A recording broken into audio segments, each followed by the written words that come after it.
Fala galera, eu sou o Thiago.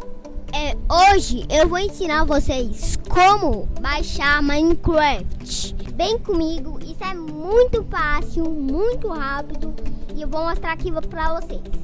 Primeiro, vocês vêm aqui, pesquisa The Launcher. Aí você clica em Enter. Aí você clica The Launcher Download Minecraft Launcher. Aí você clica Download baixar TL. Aí você clica em alguma plataforma.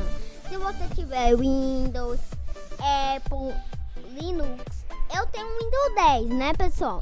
Então eu vou clicar no Windows. Aí vai estar baixando aqui, ó.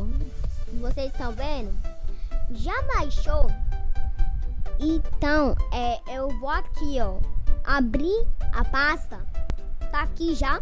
The Launcher Step 1. Poliglota, fala vários idiomas.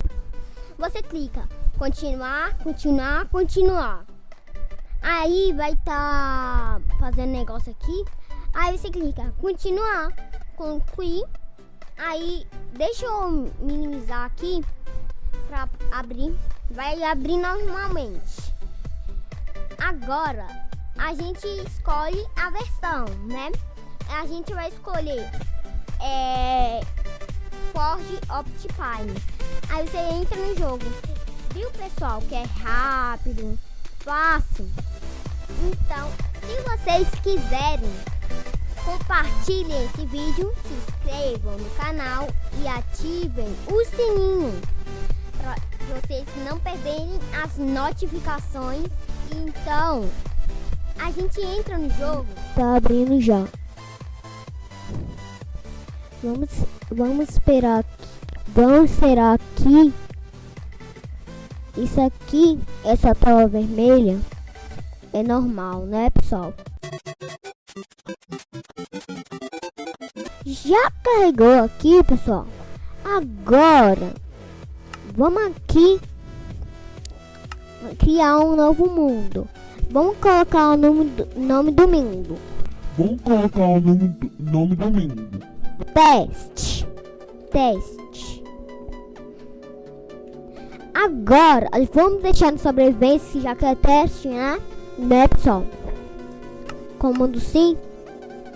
Não vamos deixar em modo pacífico.